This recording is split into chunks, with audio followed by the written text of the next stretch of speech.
こちら、サブチャンネルのアンゴです。サブチャンネルはバカげしそうな草コインを探すチャンネルです。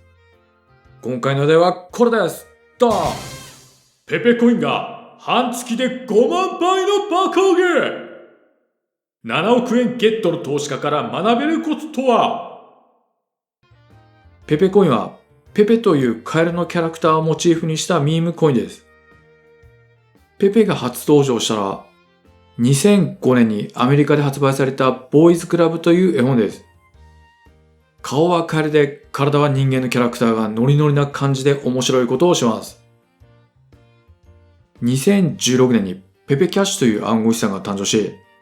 2017年に日本の取引所の財布に上場したことで日本の暗号資産業界でもペペの知名度が向上しました。ペペキャッシュは財布に上場した後仮想通貨バブルの波に乗って最大288倍に爆上げしています。当時はペペのイラストを NFT にして取引できるプラットフォームがあり、そのプラットフォームで使われる基軸通貨がペペキャッシュでした。バブルが弾けた後はプラットフォームの利用者は減っていき、2020年に財布がペペキャッシュを上場配信したことで、ペペキャッシュが取引できる日本の取引所はなくなりました。その後、ペペのプラットフォームでカードを作る機能も廃止され、ペペキャッシュは事実上消滅しました。そして今年2023年4月にペペをモチーフにしたペペコインという新しいコインが誕生し、驚くべきことが起きました。チャットペペムー！これはペペコインの冷やし跡です。4月14日に分散型取引所のユニスワップに上場し、想定価格は 0.0000000024 ドル。0.0000 は数字の大きさが分かりづらいので、小数点以下12桁目を1桁目として読みます。チェンジ！つまり4月14日の価格は24です。4月15日の始め値は200、終値は7600。価格はどんどん上がっていき、4月18日の始め値は66800。その日にアメリカの中央集権取引所のポロニ X に上場しました。4月19日は、フォビー、ゲート IO、MEXC を含む数多くの中央集権取引所に上場し、その日の終値は263,700。4月後半も爆上げして、5月2日に高値1624800をつけました。4月14日の価格から58,666倍！上場翌日の4月15日の終値からは213倍。中央集権取引所に上場した後の4月19日の終値からは6倍なので、分散型取引所に初上場した後すぐにペペコインを買った人が10倍以上の爆益を得たと考えられます。そんな人はいるのか？いるんです。ドーン！2週間前に250ドル分、日本円にして34,000円分のペペコインを購入した人がいて、その人が保有しているペペコインの価格が5月1日には500万ドル、約7億円になっていることが話題になりました。ジャンボ宝くじに当選したような金額です。アドレスには DIME から始まる名前がついているので、以降はダイムアドレスと読みます。次にペペコインの仕様とダイムアドレスの取引内容をもとに、今後の投資判断に役立てられそうな点を探ります。まずはペペコインの仕様だ。トークンの 93.1% が流動性プールに送られ LP トークンをバーンしました。供給の残り 6.9% はマルチシグウォレットに保管されており、将来の中央集権取引所の上場、ブリッジ、流動性プールのトークンとしてのみ使用されます。このウォレットはペペ CX ウォレット .ESA で簡単に追跡できます。流動性プールとはですね、分散型取引所に預けられている暗号資産の集まりのことです。流動性プールがあることで、投資家は自分が保有しているコインを分散型取引所で他のコインに交換することができます。例えば、開発者が A コインを発行した後何もしないと投資家は A コインを買うことができないので、会社は A コインとイーサレムのような2つのコインのペアを流動性プールに入れます。仮に A コイン1万枚とイーサレム1枚のペアを流動性プールに入れた場合は、A コイン1枚の最初の価格は1割る1万枚イコール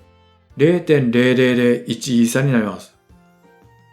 こうして A コインが欲しい投資家は分散型取引所で自分のイーサレムを A コインに両替することができます。なお、両替によって流動性プールのコインの枚数が変化し、それに応じて価格も変化します。ペペコインの発行枚数は約420兆枚。ペペコインの会社は発行枚数の 93.1% に当たる約391兆枚を流動性プールに入れ、LP トークンを破棄しました。LP トークンは流動性プールに入れた暗号資産を取り出すために必要なトークンです。LP トークンを破棄すると、コインの価格が上がった後に会社が流動性プールから暗号資産を取り出して逃げるみたいな犯行ができなくなります。残りの 6.9% は名前を付けたウォレットに保管し、取引所への上場やブリッジのためだけに使われることになっています。ここまでいくと必要経費以外の会社の売り圧ゼロのコインと思いそうですが、気になる点があります。ずっとこれはペペコインのトランザクション履歴です。ペペコインが作成されたのは UTC 時刻で4月14日14時51分。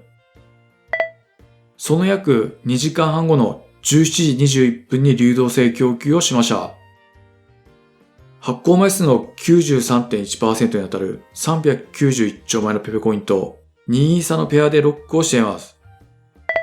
そして気になるのは、開発者が流動性供給をしたわずか2時間半後の20時9分に大マドレスがペペコインを買っていることです。5.9 兆枚のペペコインを約250ドルで買っています。日本円で34,000円。次と、これは大マドレスが保有しているペペコインの売却状況です。大マドレスは4月14日に分散型取引所で 5.9 兆枚のペペコインを購入した後は、他のアドレスに1枚も送金せずに、4月19日の中央集権取引所にペペコインが上場した直後から分散型取引所でペペコインを売ってイーサレムに買い始めました。最初は1回あたり100億枚から200億枚くらいを売り、1回あたり1100億枚に増やした後は枚数を減らしていき、5月2日からは1回あたり200億枚を超えなくなりました。ペペコインを売却していたイーサレムの枚数は 780.7 枚。現在レートで2億円です。まだ 3.6 兆枚余っているので、仮に現在のレートで売却できたら、さらに5億6000万円の利益になります。以上に大マドレスは会社が流動性供給をしたわずか2時間半後にペペコインを無料並みに超安い価格で超大量に購入し、その後は中央集権取引所に上場するまで売らず、上場した後枚数を調整しながら計画的に売却をしているので、大マドレスはペペコインの会社側の人間の可能性があります。次にペペ系のコインだからすぐに買うべきだったのかについて、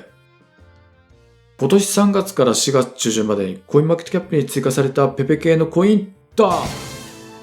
3月1日マックペペズ、3月8日ペペ CEO、